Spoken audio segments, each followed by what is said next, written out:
राजनीति से काम तक,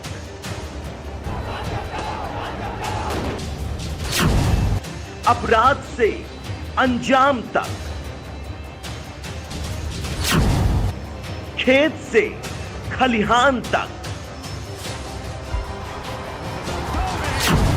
खिलाड़ी से मैदान तक, की धमाकेदार रात, सितारों से आसमान तक, अब हर खबर पर होगी हमारी नजर। पल पल बदलती देश और दुनिया की हर खबर पाइए सीधा अपने मोबाइल पर। पाकिस्तान और पीओके में एयर स्ट्राइक। 22 मई को जम्मू कश्मीर के पहलगाम में आतंकवादियों ने बैसरन घाटी में खूनी खेल था। आतंकियों ने सरेआम 26 पर्यटकों को मार दिया था। उस समय कई महिलाओं ने अपने सुहाग खो दिए। इसी के बाद से आतंकियों का पनाहगाह माने जाने वाले पाकिस्तान पर एक्शन की मांग उठ रही थी। अब भारतीय आर्म्ड फोर्सेज ने जवाबी एक्शन लिया है। पाकिस्तान और पीओके में एयर स्ट्राइक की गई, जिसका नाम दिया गया ऑपरेशन सिंदूर। प्रधानमंत्री नरेंद्र मोदी ने खुद इस ऑपरेशन का नाम ऑपरेशन सिंदूर रखा। पीएम मोदी ने बीते एक हफ्ते से लगातार हो रही बैठकों में ये स्पष्ट किया था कि पहलगाम हमले में आतंकियों ने हिंदू पुरुषों को निशाना बनाया, जिससे उनकी पत्नियां विधवा हो गईं। ऐसे में भारत को ये कड़ा संदेश देना था कि आतंकियों को इस कदर बचकर भागने नहीं दिया जा सकता। पहलगाम में 22 अप्रैल के कायराना आतंकी हमले से देशभर में आक्रोश बना हुआ था। आतंक की कमर तोड़ने के लिए भारतीय सेना ने ऑपरेशन सिंदूर के जरिए पाकिस्तान और पीओके में आतंकी ठिकानों पर एयर स्ट्राइक की। लेकिन इसे सिर्फ पहलगाम का बदला नहीं कहा जा सकता। इन एयर स्ट्राइक के जरिए भारत ने अपने पिछले हिसाब भी चुकता कर दिए हैं।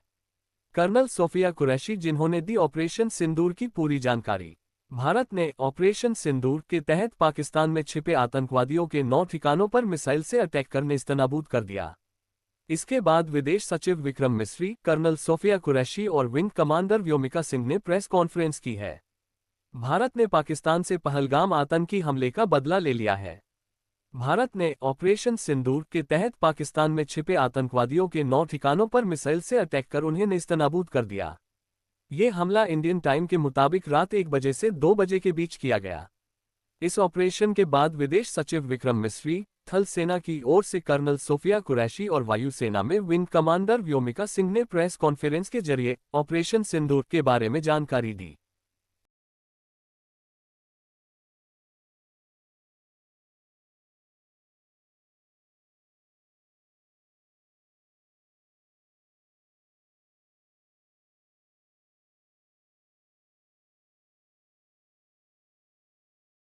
मैं बहुत स्पष्ट शब्दों में कहना चाहता हूं, जिन्होंने ये हमला किया है, उन आतंकियों को और इस हमले की साजिश रचने वालों को उनकी कल्पना से भी बड़ी सजा मिलेगी। सजा मिलकर के रहेगी।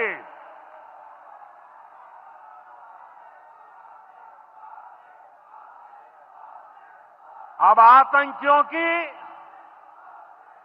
बची खुची जमीन को भी मिट्टी में मिलाने का समय आ गया है।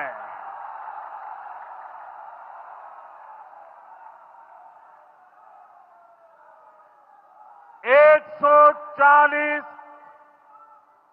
140 करोड़ भारतीयों की इच्छा शक्ति अब आतंकी आकाओं की कमर तोड़ कर रहेगी। मैं कर्नल सोफिया कुरैशी और मेरे साथ विंग कमांडर व्योमिका सिंह आज आपको 6 से 7 मई 2025 की रात 1:05 से 1:30 बजे के बीच भारतीय सशस्त्र बलों द्वारा अंजाम दिए गए ऑपरेशन सिंदूर के बारे में जानकारी देंगे। ऑपरेशन सिंदूर 22 अप्रैल को पहलगाम में हुए विभत्स आतंकवादी हमले के शिकार मासूम नागरिकों व उनके परिवारों को न्याय देने के लिए लॉन्च किया गया था। इस कार्रवाई में 9 टेररिस्ट कैंप्स को टारगेट किया गया और पूरी तरह से इसे बर्बाद किया गया। पाकिस्तान में पिछले 3 दशकों से टेरर इंफ्रास्ट्रक्चर का निर्माण हो रहा है। इसमें recruitment, indoctrination centres, training areas व लॉन्च पैड शामिल थे, जो पाकिस्तान और पाक अधिकृत जम्मू कश्मीर POJK दोनों में फैले हैं। Operation Sindoor was launched by Indian Armed Forces to deliver justice to the victims of Pahalgam terror attack and their families. 9 terrorist camps were targeted and successfully destroyed. Over the last 3 decades, Pakistan has systematically built terror infrastructure. It is a complex web of recruitment and indoctrination centers, training areas for initial and refresher courses, and launch pads for handlers. These camps are located both in Pakistan as well as Pakistan-occupied Jammu and Kashmir areas. Some of the well-known training camps are located, as you can see on the screen. They are distributed from Savai Nala in the north, counting to approximately 21, ending at Bhagalpur to the south.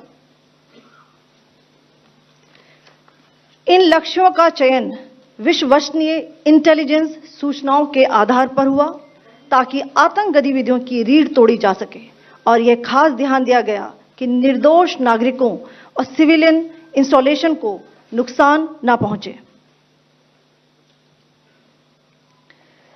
The selection of these targets for Operation Sindoor was based on credible intelligence inputs and role of these facilities in perpetrating the terror activities. The locations were so selected to avoid damage to civilian infrastructures and loss of any civilian lives. This was done with due diligence, and the camps selected for targeting and their engagement will now be shown to you one by one. POJK के target मैं आपको बताना चाहूंगी। सबसे पहले सवाई नाला camp Muzaffarabad, जो कि POJK के लाइन ऑफ कंट्रोल से 30 किलोमीटर दूर है। यह एक लश्कर तौयबा का ट्रेनिंग सेंटर था। 20 अक्टूबर 2024 सोनमर्ग, 24 अक्टूबर 24 गुलमर्ग, 22 अप्रैल 2025 पहलगाम, इन हमलों के आतंकियों ने यहीं से प्रशिक्षण लिया था।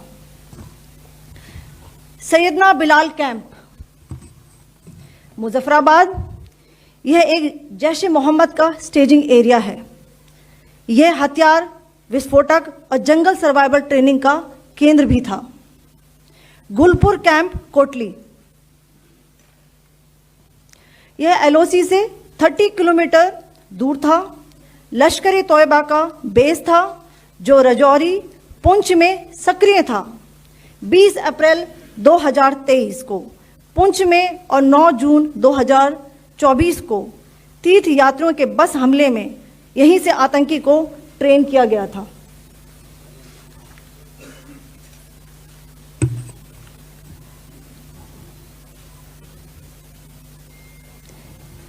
बरनाला कैंप बिंबर, यह LOC से 9 किलोमीटर दूर है। यहां पर हथियार, हैंडलिंग, IED व जंगल सर्वाइवल का प्रशिक्षण केंद्र था। अब्बास कैंप कोटली,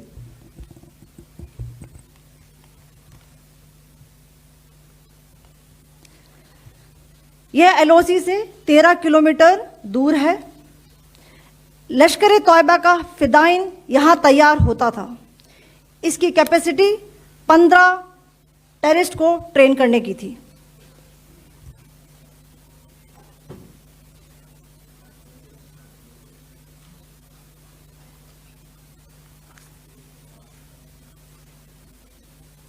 अब मैं पाकिस्तान के अंदर के टारगेट से अवगत कराना चाहूंगी। पहला, सर्जल कैंप सियालकोट, यह अंतर्राष्ट्रीय सीमा से 6 किलोमीटर की दूरी पर है, सांबा कठुआ के सामने।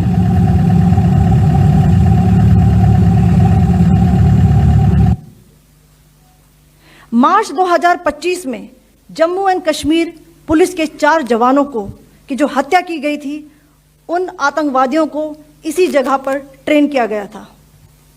दूसरा, महमूना जाया कैंप सियालकोट, यह 18 से 12 किलोमीटर आईबी से दूर था। हिजबुल मुजाहिदीन का बहुत बड़ा कैंप था। यह कठुआ जम्मू क्षेत्र में आतंक फैलाने का नियंत्रण केंद्र था। पठानकोट एयरफोर्स बेस पर किया गया हमला भी इसी कैंप से प्लान और डायरेक्ट किया गया था। मरकज ताइबा मुरीद के, यह आईबी से 18 से 25 किलोमीटर दूरी पर है। 2008 के मुंबई हमले के आतंकी भी यहीं से प्रशिक्षित हुए थे। अजमल कसब व डेविड हेडली भी यहां ट्रेन हुए थे।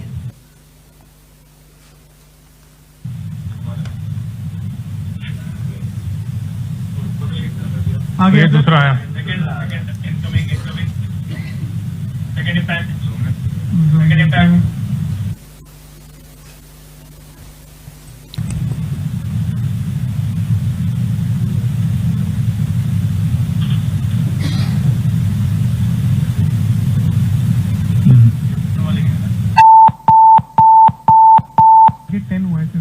टारगेट 10 हुआ, एंक्लोजर सेम ही है। 7 it is hit the target. हाँ हाँ।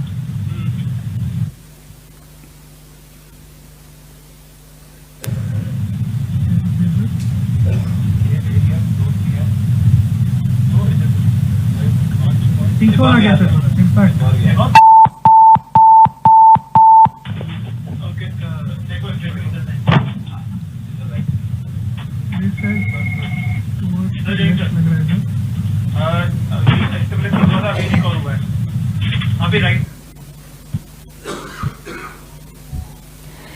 मरकज सुभान अल्लाह भावलपुर, यह इंटरनेशनल बाउंड्री से 100 किलोमीटर दूर है। जैश ए मोहम्मद का मुख्यालय था। यहां पर रिक्रूटमेंट, ट्रेनिंग व इंडॉक्ट्रिनेशन का केंद्र भी था। शीर्ष आतंकी अक्सर यहां आते थे। मैं आप सबको बताना चाहती हूं कि किसी भी सैन्य ठिकाने का निशाना नहीं बनाया गया और अभी तक किसी तरह की नागरिक क्षति की रिपोर्ट नहीं है। धन्यवाद। जय Hind. The strike on the terror camps were undertaken through precision capability, as shown to you, a niche technology weapons with